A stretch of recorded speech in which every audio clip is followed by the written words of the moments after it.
prompted me to write from North Carolina and just use the Suzanne. All right, good evening, everybody. Welcome to Beyond Baroque Literary Arts Center. My name is Quentin Ring. I am Beyond Baroque's Executive Director. We are thrilled tonight to have with us Zack Rogow, Lynne Thompson, and Michelle Bidding. We've been looking forward to this event for quite a while. They're going to read a bit for us. I think it's going to be a really nice night. Before we get started, we do like to acknowledge our presence here on Tongva land, particularly to acknowledge the wrong done to Indigenous peoples, settler colonialism, genocidal practices, and the violent dispossession of their land. And to say also that Beyond Baroque as an arts organization is committed to uplifting Indigenous writers and communities, as well as their poetry, their narratives, and their art. Beyond Baroque is Los Angeles' oldest literary institution. We were founded in 1968, which makes us 55 years old this year. We have a very long history of nurturing, particularly poets and poetry. Our Wednesday night poetry workshop has been running continuously since 1969. Many of LA's better known poets have gone through that workshop. We also have a fiction workshop. We have individual master classes. We have a reading and performance series every weekend here in this theater, usually Fridays, Saturdays, sometimes Thursdays, sometimes Sundays. We have about 100 events a year. Just want to flag a few of those that are coming up. Next Friday, we have Jack Skelly, who was our programs director here in the 80s, has released his book, Fear of Kathy Acker. He will be here with another of our alumni, Exene Cervenka, the founder of the band X. She'll be reading as well with Kim Rosenfeld.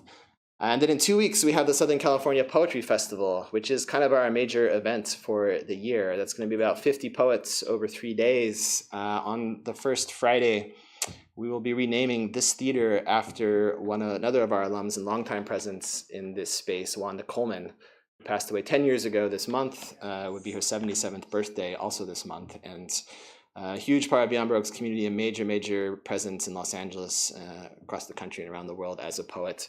So we'll be renaming the theater the Wanda Coleman Theater. And we're going to have Terrence Hayes here from New York, as well as Mimi Tempest down from the Bay Area, Luis J. Rodriguez, Seshu Foster, Pam Ward, Lauren Bogan will all be reading as well.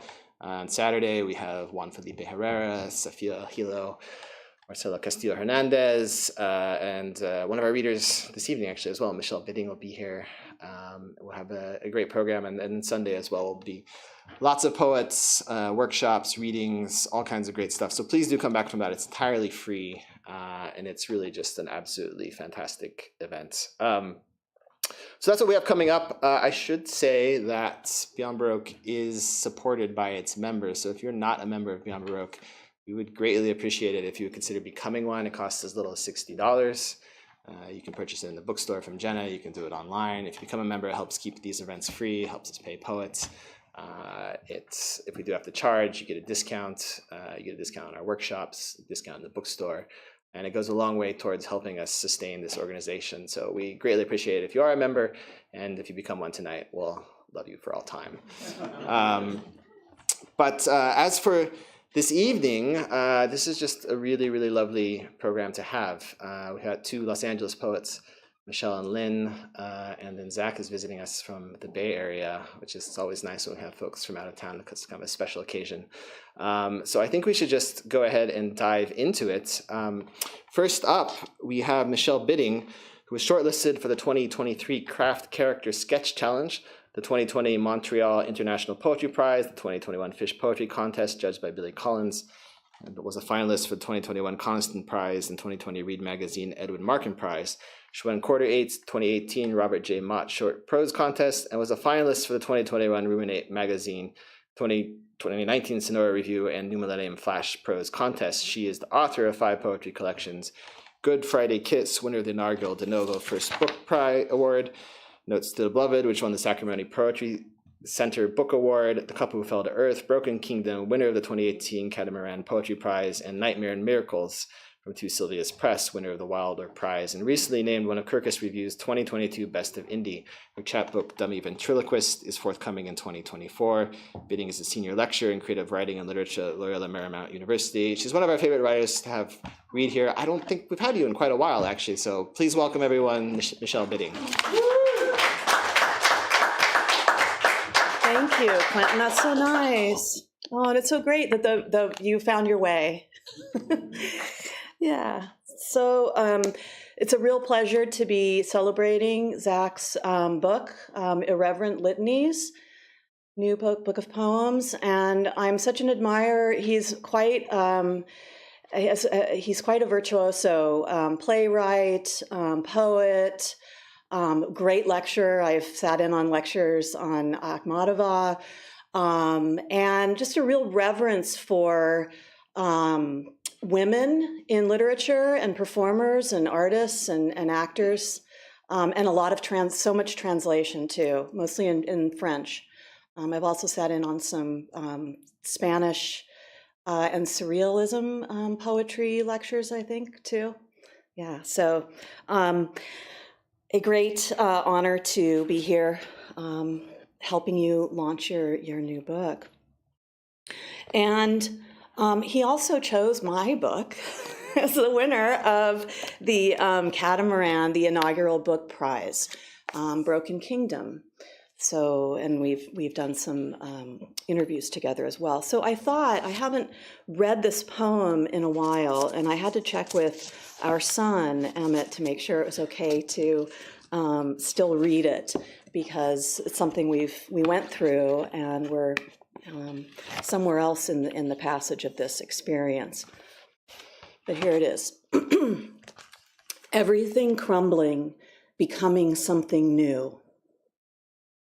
When my baby told me she wanted to be a boy, some part of me had to die, slip away, like good mourners do, politely monk-like, the mother of monasteries, drowning myself, my crushed head, a vat of liquid smoke, tasting of saffron, paint, letting it choke me, taking up the green knife, the Spain in me.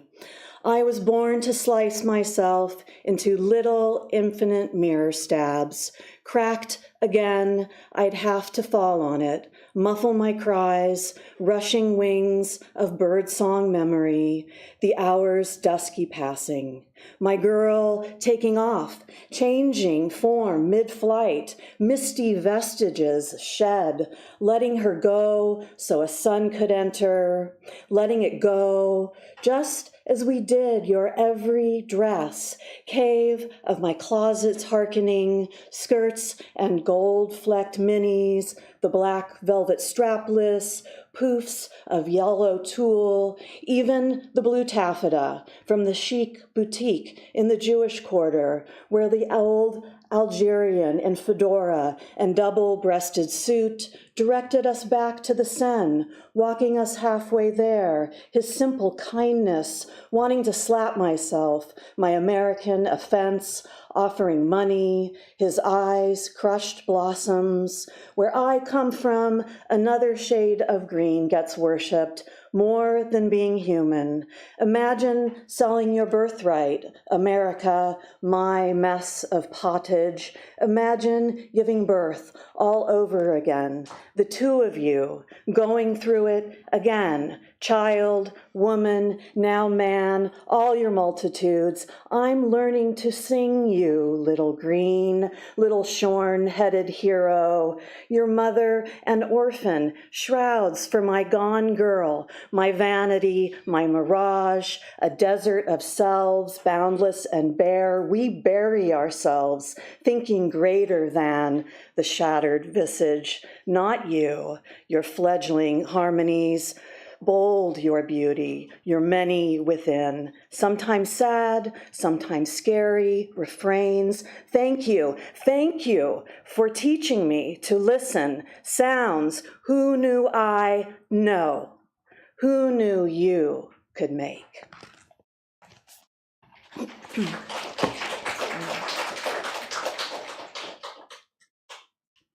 And speaking of making, I'm going to read this poem from Nightmares and Miracles because Zack really likes this poem. So, the unmaking.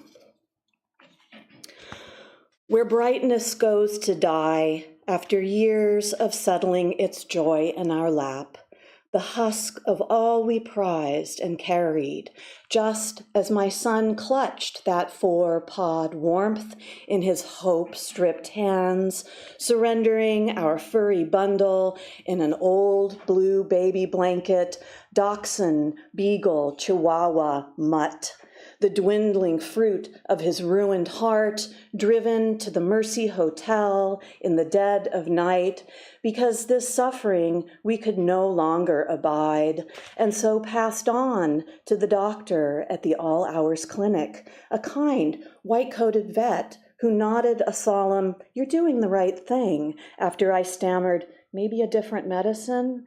The twin neithers of her eyes meeting mine, silence dropping its dirty oars, breaking the human surface, rowing us closer. Who asks for this? My son's beggared hand finding me, our palm salt rivers twining, reading each other, our runned over prayer, completing the circle, as we turn to find the door, the lot, our keys, our car, our way home in a vacant dark of dreaming streets, first pocketing his collar, some paperwork, how sweetly he looked at us as the last light left.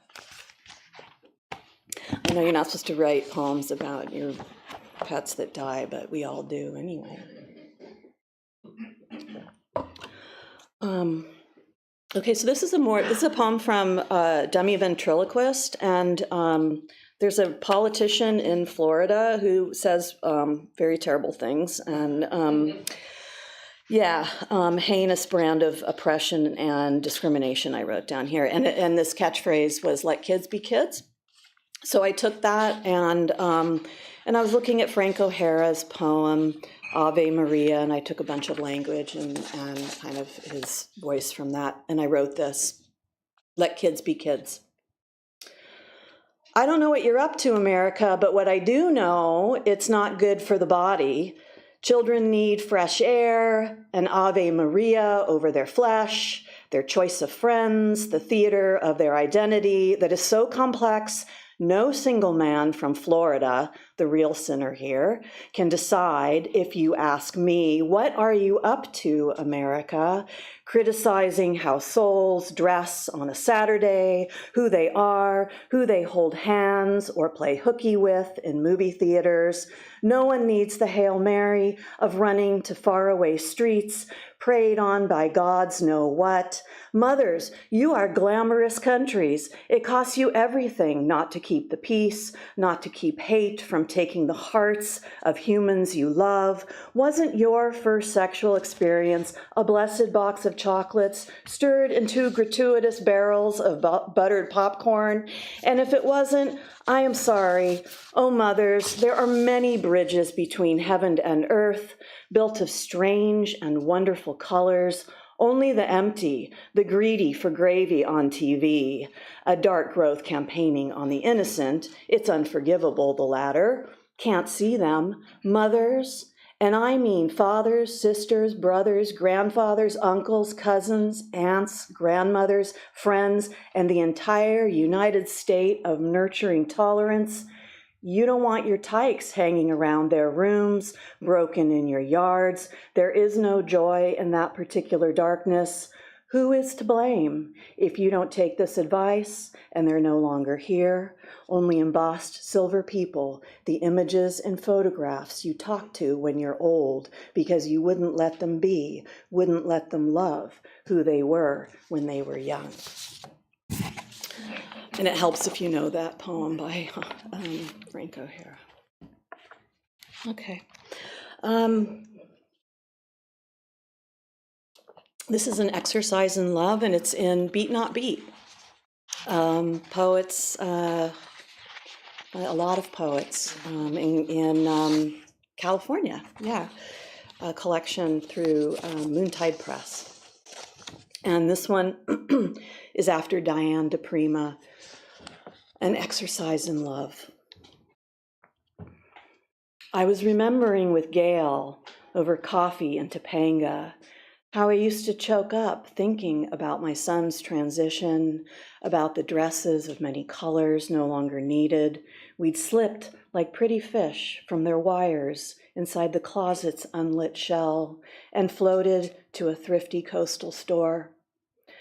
I suppose there are moments together, inhaling a favorite indie film or albacore rolls at an LA eatery, when I've caught the eyes of strangers squinting at him from behind their pebbly centerpieces, like stunned sea anemones when the sun pokes a socket of clouds and muscles them open, blessing a sun's sacred face that is pure moonstones and cherubs and green hills and heron feathers, little sea grass tufts woven on the ridge of his chin's pocked shore due to regular hormone injections.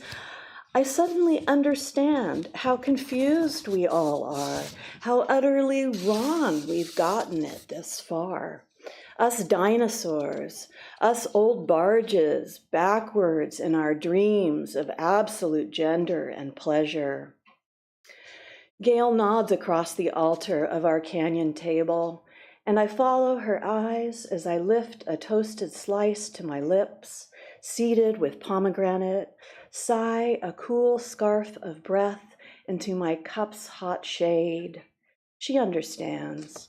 My son I love is just Emmett, gifting us truth and all-knowing in Hebrew, holy universal in a distant German tongue, though my mouth is saying just Emmett over and over. Emmett, the smell of his hair, weaving the wind, the color of dawn. Emmett, entirely himself, his name, his own. And I'll finish up with two love poems for my for Phil, for their one. Yeah, this one's called For Phil, and this is from Dummy Ventriloquist, just coming out. All day we've bent like Benedictine monks over armoires and bookshelves, rubbing the house clean of grime and wicked thick dust, pausing but once to drop our robes and oil each other bright as snakes entwined in the grass of our sun-bolted bed. You never left me, or the strange world of my childhood I carry like a mourner on my back, never quite able to set the black box down and leave it behind without turning back to turn it around. 3 decades I've waited to jump the suicide train my family tracks like a runaway beneath coastal starlight. A Southern Cross I note and bind in books stretched from ghost smoke, like a cigarette I wish I had, but I'm trying not to do that because I like my body when it's with your body. 2 strands of the same high voltage cable holding me damp and sparking day or night against the green skin of the dark. Okay. Poem for Philip on World Poetry Day. Sleeping with you every night could never be tedious. No, it's as marvelous as the stars and milk you dust my coffee with each morning. And who but you would rise, fill the mighty press, steep my French roast with water roiled in an old Wolfgang Puck kettle you found at the seaside thrift store because no one else wanted it, with its chrome and polished wood trim, so 80s passé. People can get pretty snooty, but not us, except maybe those moments I'm my own bad shell, cracked and spoiling ochre on a burning sidewalk. You know, the first time we made love, I studied your face for a while at a dead dark hour, unconvinced you were lovely, your monolith nose and epic jowls, the unchiseled neck of a passing pelican. But aren't those birds my favorite now? And aren't I framed in my tracks today, watching them Rembrandt the sky, cooking up shadows and light, brushing a small, unstoppable fire across the heavens. Every stroke, a masterpiece, really. That's it. Thank you. All right.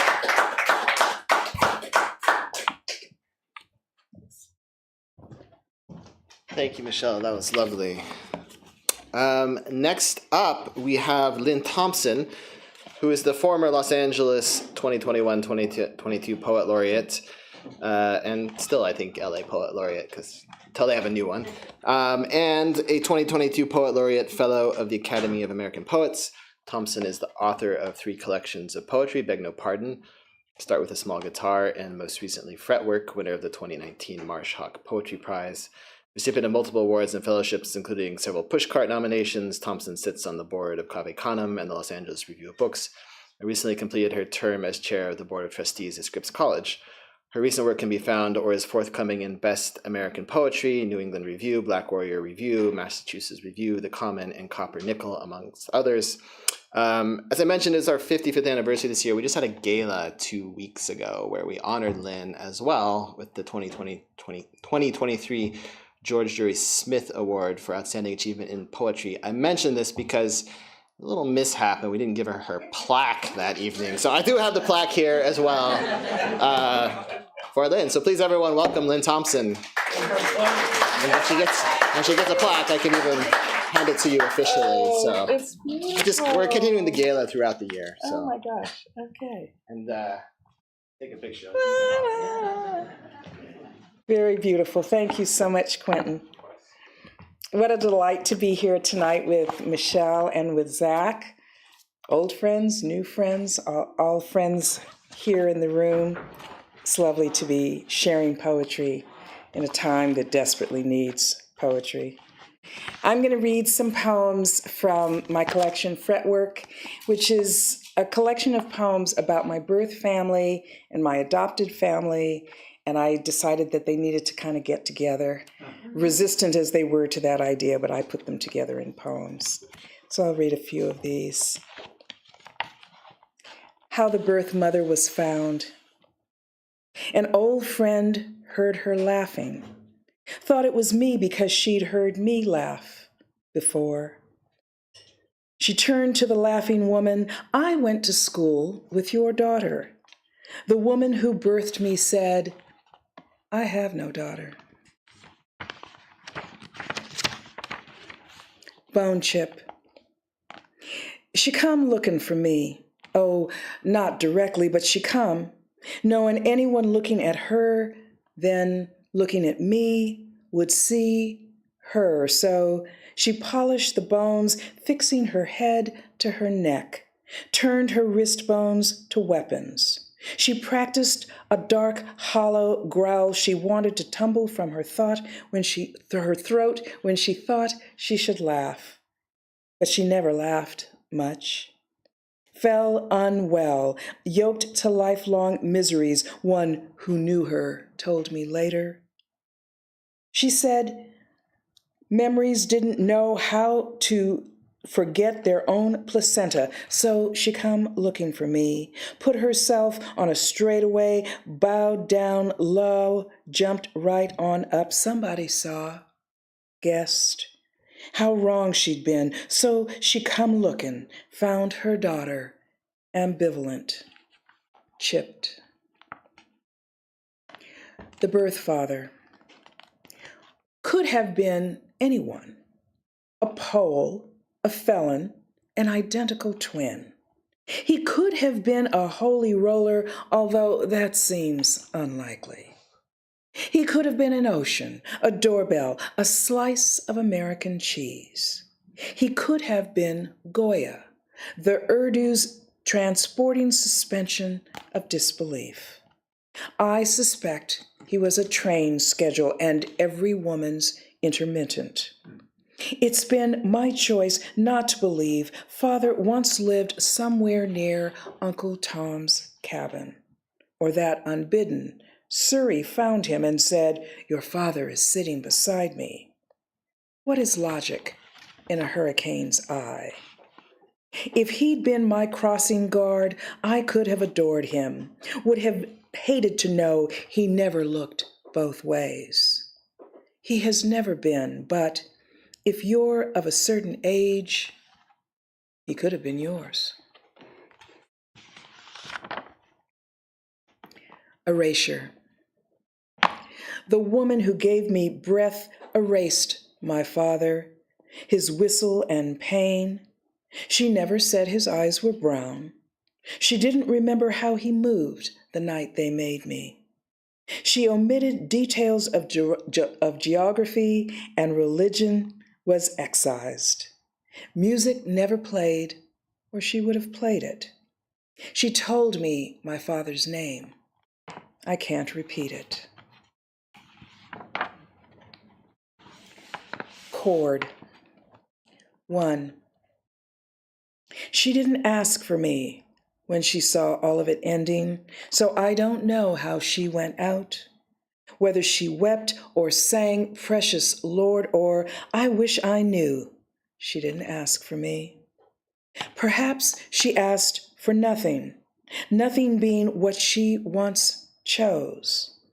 I don't know how she went out, whether dreaming of my father or of the revulsion she had for her own. She didn't ask for me. She could have left one suggestion. She didn't, and maybe she died hard. I don't know how she went out, whether dreaming of me or furious she was at the end of dreaming and left with one last choice, not to ask. I don't know how she went out. And 2, I must tell you this. I did not go to her before her breathing became shallow, so she never knew what I've become. That as another's daughter, I did long. Still, dressed in apologies and alibis, I did not go to her. My feet stuck in the sludge of my other mother's, don't do this to me. She never knew what I've become. She never knew, and no one's to blame. Why can't every choice be just a choice? Because I didn't go to her, and why not continually, and even then, I didn't. What is that? Even I don't know if I've become a liar, always fire in the grate, or someone else's reason to be grateful. But that's not good enough. I did not go to her. Anyone can see what I've become. So that's fretwork, but poet's work is never done. So I'm going to read some poems from my upcoming collection, Blue on a Blue Palette, which is about women and how we've been maligned and treated dreadfully, and how we have risen despite it. Clash. Not that I get the hang of our generational collage, but I resemble prestidigitation when I turn thunderbolt. I can say milk-free when I eye someone's mumbo-jumbo, while I tell you I am bone and drain. Make book, you are common shorthand versus exaggeration. I am little leaf linden. You are someone believes. If we were we would need them of the black markings. It is everyone's last season, a paradox inside the incredulity of cuckolds, and the rest of us leapt over. Then came you. It had to be you. I think that I, the way that we, with liberty and justice for no one. Jimmy Baldwin saying, people are trapped in history and history is trapped in them. Mr. Rogers asking, won't you be my neighbor? Nina Simone chiding, oh, sinner man, where are you gonna run? Sting. I loved, or something proximate. He loved, but in anotherness. Music was neither classical nor windswept. Breakfast was eggs, cucumber, and we hungered for the rest of the day. Look for the oasis, I said. Where's the salve for rug burn? He asked and asked, while I counted limp petals. He loves me. He loves. So why has he plated the knives? I loved as if on a mountain you can only find in a thesaurus. Never fully there, and he never felt the sting. Just left the bee to die after its first fatal pleasure. Blues got me and gone. Call off the dogs. My paws are gone. Sun has fallen behind a wooded island. Stop the larks. Delight me otherly, for my bones are lonely and weeds hiss at the edge of a field. I'm cold, cold all over. Shine upon the face of a lake. This poem is called a cento or a cento, depending on who you ask. I still can't get it right. And it's comprised of lines of Langston Hughes that are recombined to make a new poem. Langston won't stay in his grave. Calls me rose of neon darkness. Calls himself early blue evening. Black smoke of sound. Says, we are related, you and I.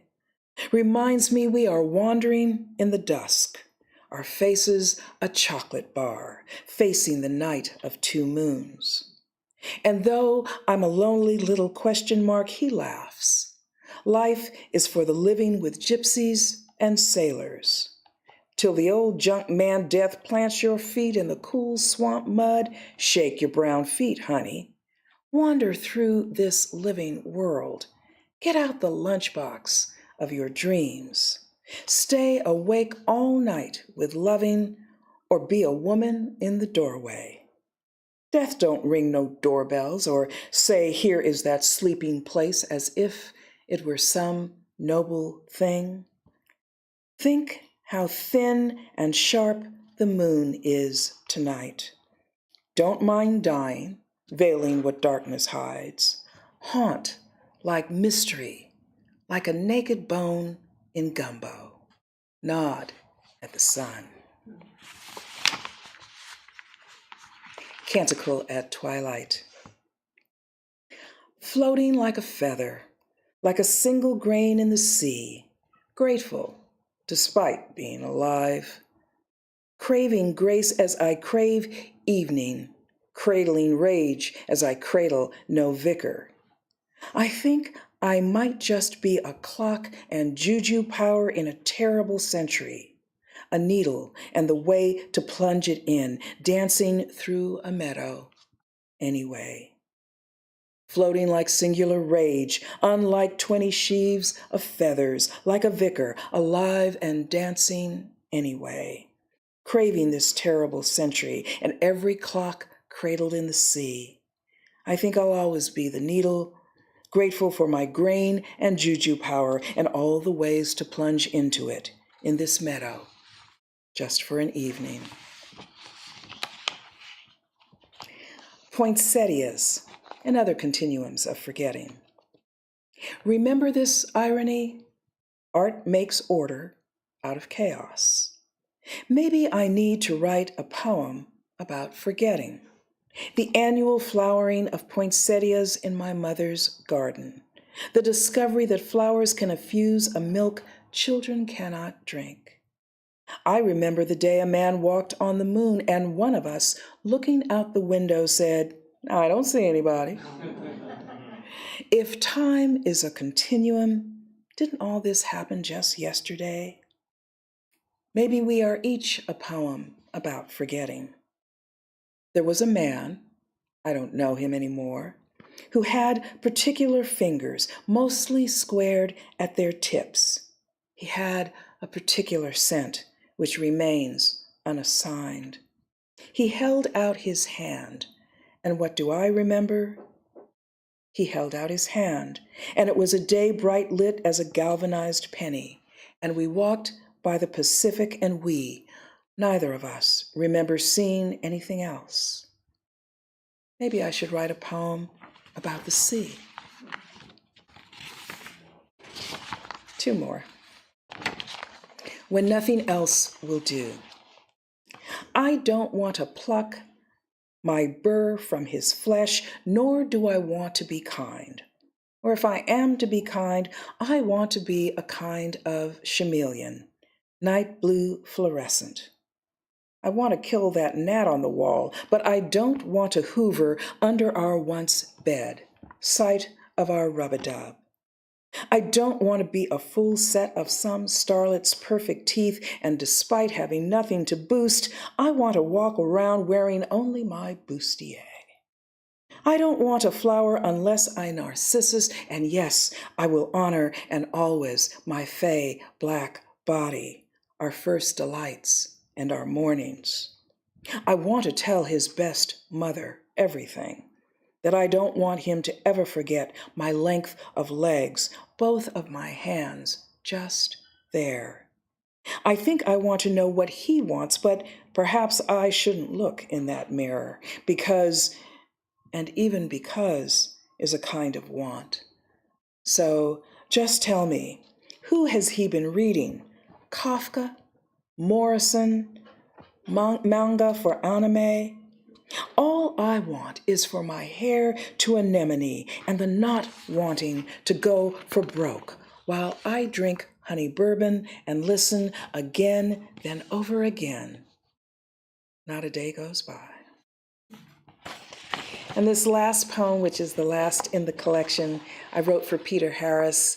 Those of us, especially in Southern California, know Peter as a fabulous poet. He's fighting some health problems right now, but he has a wonderful project called The Black Man of Happiness. It always makes me smile to think of it. And I wrote this after listening to one of his poems. Say hallelujah for Peter Harris. Because it strikes me, I ain't written no praise songs yet. I got laurels and a 2-step platform, but damn if I deserve them when I ain't written no praise songs after living long as this. Look at this black man of happiness, refusing to be otherwise, refusing to let any of us look away unless we look like we've just stepped from a pool of joy. He's the joy boy, and I ain't writ a single word of praise, but time is a wizardly woman and always on time. So praise the grenadines where my folks washed up on a strand of sand their souls returned to a long time come, who birthed so many generations you just have to say hallelujah, 'cause they'd come California and made me sequoia and stole from the Colorado River. Made me blue-eyed Junco and Watts Towers, the Dunbar Hotel on Central Avenue and the Oyama tree. Ditto Central Avenue near the old Buddhist temple, torn down now, but praise be to the Oyama still standing, as well as the cactus, the jacaranda, the palm, the pine. Praise my misplaced pining for the paper trees have gifted us, leading me to praise the reading of books. Started with Little Women, then moved on to Cherry Ames' Nurse, Christie's Poirot, then anyone else required by my schooling, and who rereads any of them? No one. So I moved on to wanting to find someone who looks like me in a book. So praise Zora Neale, praise Pauli Murray, praise Jane Cortez, come to my college and damn, and praise be to becoming, and didn't I become a woman, not yet up to the challenge of my body, but praise be the boys who thought I was. And for this body, praise for its transfigurations and for giving a middle finger to pains that try to bend it down. Oh, and praise every chord of music and drum of my heart, flute ooze from my fingertips. Praise the oboe and trumpet, and who the hell could have imagined a Miles or a Diz or a Shirley Horn, and thank you and sweet journey to them all. Plus, praise Donny Hathaway, who rightly sang, "Giving up is hard to do," putting me in mind of my brother, passed on too, plunking the ivories, mood indigo, which is one reason I am writing this praise song for daisies, blue flax, daffodils, meaning I praise our friendship, Mr. Black Man of Happiness. Praise, finally, for friendship's hungriest hanger-on, love. Praise for those I loved who didn't love me back. Praise for lovers who cannot be forgot. For the lovers who still bring the boil to the blood, that sanguine fluid, crazy givered of numbered days and unnumbered regrets. Praise for the inhale, the X, little heave of chest. Praise this too short life. Thank you.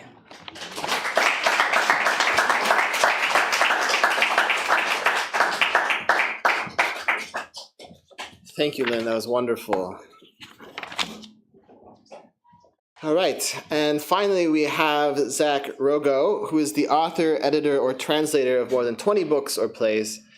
His 9th poetry collection, Irreverent Litanies, was issued by Regal House. His play, Colette Uncensored, had its first staged reading at the Kennedy Center and ran in London, Indonesia, San Francisco, and Portland. His blog, Advice for Writers, has more than 275 posts. He serves as a contributing editor of Catamaran Literary Reader. I'll say it's just a real pleasure to have Zack down here. I think for the first time to Beyond Baroque. We do have his book for sale, as well as all of our authors' books in the bookstore, and we are, of course, celebrating Irreverent Litanies tonight, so please do buy it after the show. But please, everyone, welcome Zack Rogow.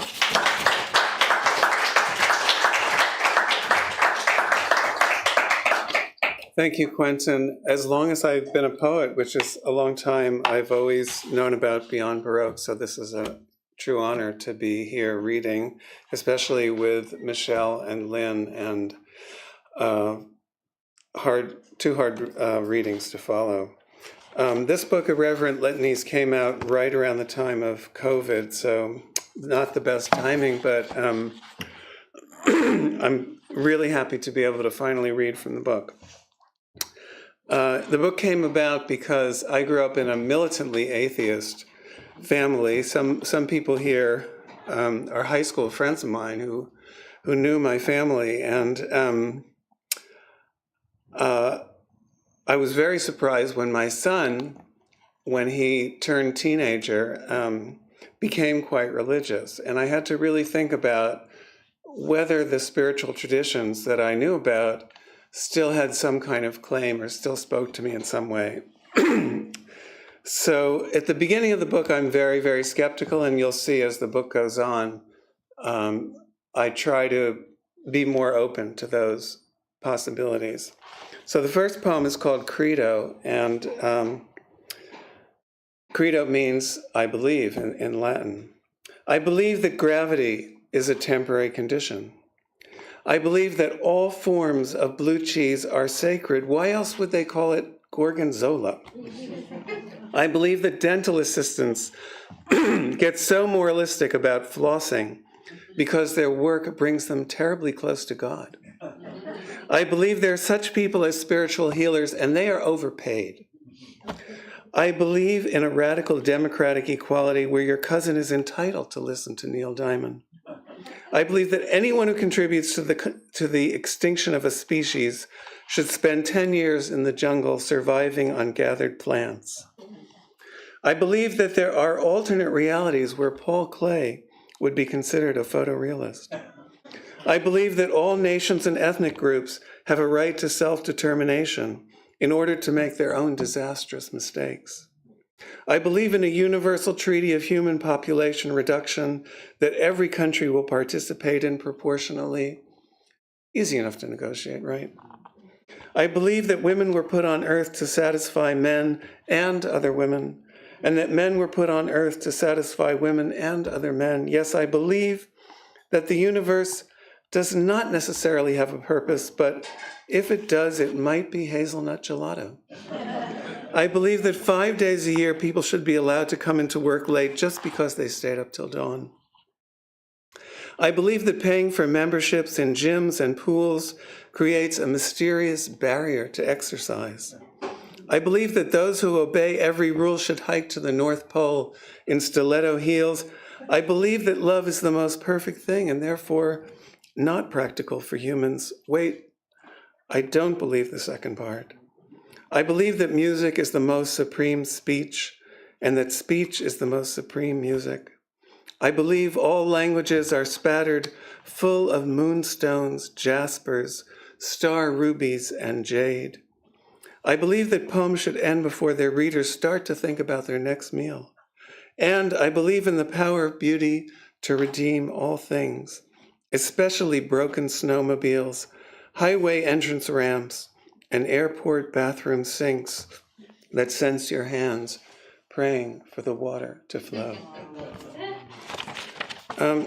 Poetry reaches a very deep part of the human psyche, and there's this weird synchronicity that happens when poets get together, even if they don't plan at all to do something in coordination with each other. I noticed that Michelle had a poem that mentioned moonstones, and this poem mentions moonstones.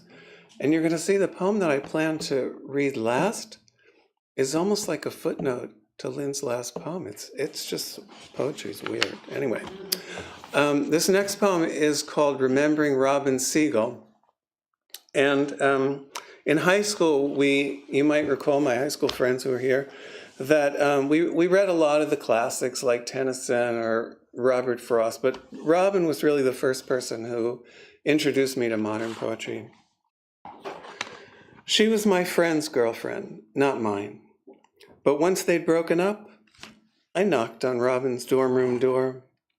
She gave me dream songs and Ariel, pulled by the black holes of poetry. Robin had eyes like dark comets and a way of winching her mouth if she doubted what I said. She braided her Yiddish brown locks or swept them up like Audrey Hepburn. The weirdness in people made her laugh, not in mockery, but in sympathy. Robin doodled tapestries of closely woven faces, mouths and noses stretched like gum. One day we tried to get lost, held hands all the way to the football stadium, picked anonymous wildflowers we saved in tumblers. We spent the night in my one-room apartment and the morning after at the Student Health Center, waiting for the morning after.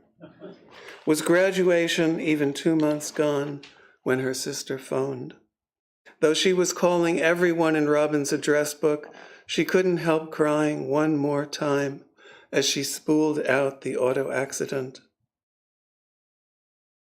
In our literature classes, Robin and I read the famous elegies, To an Athlete Dying Young, Smart Lad to Slip Betimes Away, and Milton's Weep No More for Drowned Lycidas, Serenaded by Angels. Great poems, great lies. Don't block the grief by talking of an afterlife with smeared edges or newborns incorporating Himalayan llamas. Do weep for Robin. The world weighs less without her.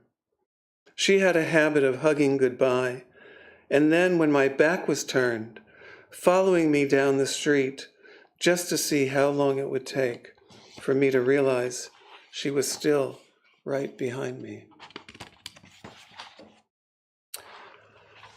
For about 6 years, I had a job commuting from San Francisco, where I lived then, to Silicon Valley on Highway 280. And it was just an eerie experience, and I wound up feeling like I had to at least write something about this strange part of my day. So this is called Fossils and Fuels, the Evening Commute. The traffic on 280 laps up gas as it lashes around the hills above the Crystal Springs Reservoir. The oncoming headlights form a Nile of fireflies ahead. Taillights brighten like blown embers. Each bubble of music chases the one in front, double digits of lanes, and all of them saturated. As the coastal mountains lean toward the setting sun, the rays transform the water into a matador's suit of lights. It's beautiful, the evening commute, beautiful as a bullfight. One other poem I wrote about this commute, the end of the commute at the end of the day was to pick up my son at elementary school. And I always had to try to get there before 6 o'clock, which was the time that his childcare ended. And my poor son, because I had to do this long commute, he was sometimes the last kid there. So I wrote a poem about that experience. It's called Deep Sea Highway. Driving to pick up my son from school, I glance at the odometer, 25,319 miles. If I'd headed in one direction instead of back and forth to my son's school and to work, by now I could have motored all the way around the globe along the equator. I would have passed through the Congo with the windshield wipers shoving green rain, laced up the Andes right into Ecuador, and slipped through villages in India under a moon like a glass of milk. Of course, most of my route would actually be underwater, watching the dolphins' playtime from below, the sunlight prisming through the kelp forests, the schools of fish performing their silver ballets. But it would also be a pain to drive in the ocean with chameleon squids suctioned to the side of my car, turning the exact gold of my Toyota Corolla, forcing me to don scuba gear and peel them off the windshield. Yes, driving that undersea Route 66 would be quite a kick, except that once I traversed the entire equator, I'd just be back where I started, picking up my son from school, kissing him hello on top of his redolent head of hair, asking him where he left his dinosaur camouflage jacket, since he finds a way to lose it almost every day, just like his dad. And a number of the poems in this book are in a section called Kind of Green, kind of a goof on the title Kind of Blue. And this one is about William Wordsworth, who's a poet I've always admired. And Wordsworth was one of the first poets to really write about the destruction of the environment and how it was impacting both nature and our own lives. So he was a master of the sonnet, Wordsworth, so I wrote a sonnet for him. If Wordsworth were alive today, Wordsworth, if you were here alive today, in cities of dittoed apartment blocks, identical as soldiers' grave white rocks, what would you think of us? What could you say of glaciers turned to ghosts, herons robed in oil, and gyred tides of polyethylene that leatherbacks mistake for jelly's sheen? I wonder if you'd fly from all this spoil. Or would you dive into the present mode, denounce steam coal, fracked veins, the dollar trap, take a job as an art custodian, and maybe teach yourself software to code or write your own romantic poem app, while nights you learn to cook Cambodian. Had fun with that one. Again, in this section, Kind of Green, this poem is called People Keep Having Babies. There are already more humans on Earth than seconds in a century. But enough children are born every day to populate Miami or Belfast. The oceans fill up like forgotten bathtubs, and it won't be long before Siberian tigers live only inside rectangles. But those in love still make babies. There are cities you've never even heard of that have over 1 million people, and parents snug their newborns in soft folded cotton. Block after block of apartment towers are smashed together with no thought where all the glass and steel will end up. Good night, mittens. Good night, moon. We treat this planet like teenage boys joyriding a stolen Chevy, and parents still lift their babies gently from their cribs and press their cheeks to their cheeks.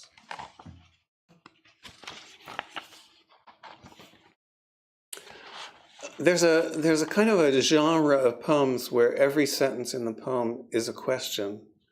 One of my favorite examples of this is Pablo Neruda's Book of Questions. So this is a poem in that mode. It's called Questions About Kissing. When does a kiss end? How far does a kiss travel? Are kisses the food of the tongue? How many people are in one kiss? How many anemones, orangutans, lynxes? What parts of your own body have you kissed? What is the opposite of kissing? Which kisses do you remember best? How do kisses break into prisons? Which of the 7 wonders of the world was built for a kiss? What do tongues say when they meet? Through what tent flap do kisses enter dreams? Who kissed Marco Polo in China? What poems are printed with lipstick? What musical instruments are cousins of teeth? Which is the best wing of the body to kiss? When does a kiss begin?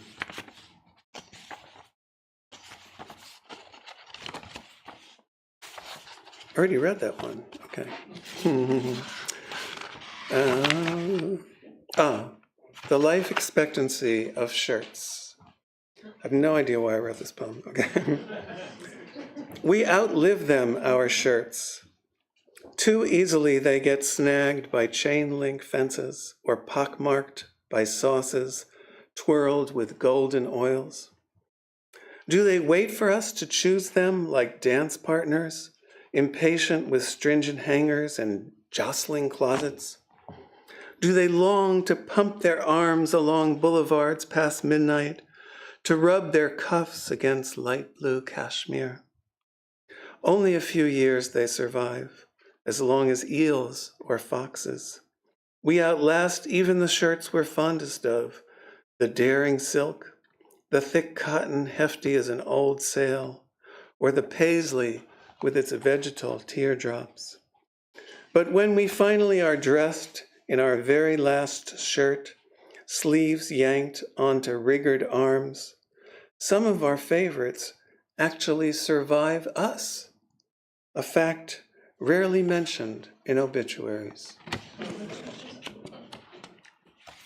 One of the things I love about LA is that it reminds me of so many film noirs that I've enjoyed, because a lot of the best film noir movies were made in LA. So this is called film noir, and it's a villanelle. The villanelle is a very strange poetic form. This is the only time I managed to write anything like a villanelle. It was originally a French country dance, so there's a kind of weave, like people switching partners and moving around in the villanelle that happens with the lines in the poem. Film noir. On a street jeweled with shadows and trembling with light, deep eyes over a trench coat, narrow with shame. In a world big enough to hide in, no one does right. A blonde sings lame ballads every night, her wit, her power, and she knows so well the game of a street jeweled with shadows and veiled by the light. A bullet, a body that he covers from sight. This city, every match here can become a flame. In a world big enough to hide in, how to do right. The trench coat solves the puzzle. No, maybe not quite. He makes one false move. He's a fall guy for the blame. On a street jeweled with shadows and trembling with light. Is the blonde on the level? They had that one night. He thinks the redhead pictures him inside a frame. The world's big enough to hide in. Should he do right? And will he crack the case and get the girl? He might or might not win the race to rinse his name. On a street jeweled with shadows and trembling with light, the world's big enough to hide in. Still, he does right.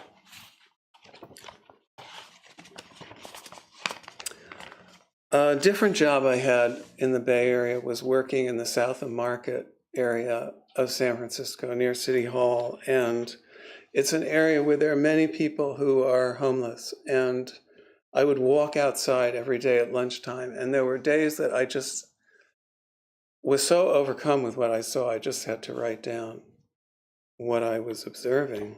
This is called Blankets and the Lack. With eyes closed, he looks right up into the sun in the middle of a crowded downtown sidewalk. This man sleeps with no cover, flat on his back, his pillow only 2 sneakers, covered by a square of cardboard. I can't imagine the fatigue that allows him this oblivion in broad daylight and in plain sight of San Francisco City Hall, with its Fabergé egg of a dome, the lantern and longitudes brushed with gold. The last poem I'm going to read, as I said, is kind of a footnote to the last poem that Lynne read, and you'll see this kind of a weird synchronicity about these poems. And I had planned to read this last. It's so funny. Anyway, it's called Psalm -1, Psalm Psalm. It's in memory of Eva Salidas, who was a wonderful poet and also a marine biologist. Praise the galaxies, those sprinklers of stars. Praise the twine of light we call the sun. Praise the aquarelle canyons and the torn silhouettes of the Sierras. Praise the claws of lightning and the machines of hurricanes. Praise the rivers and their names, the Blind River, the Rosetta branch of the Nile, the Zézé, la Lézarde Rivière, Lorca's Guadalquivir that hooks through Seville. Praise the cities with their lingerie bridges and their glass polyhedra. Praise our shelters and homes, the circular yurts and buttercream chateaus. Praise the wildflower smell of babies' heads. Praise the children who have feet in order to skip. Praise the customer service representatives, the ungroomed heretics, the person who locks up the bowling alley after everyone else has driven home in the snow. Praise the lovers and the dead who exist only in their bodies. Praise the artist, nearsighted and far. Praise orange peppers, purple cabbages, and the Fibonacci patterns of Romanesco. Praise the 4,000 species of frogs. Praise dust motes like the last zizz of a firework. Praise our unicellular cousins in a tiny paperweight of water. Praise all the molecules, their infinitesimal mosques. Praise the electrons for their uncertain orbits. Praise the transuranium elements with their millisecond lives. Unum pentium, unum septium, unum octium. Thank you.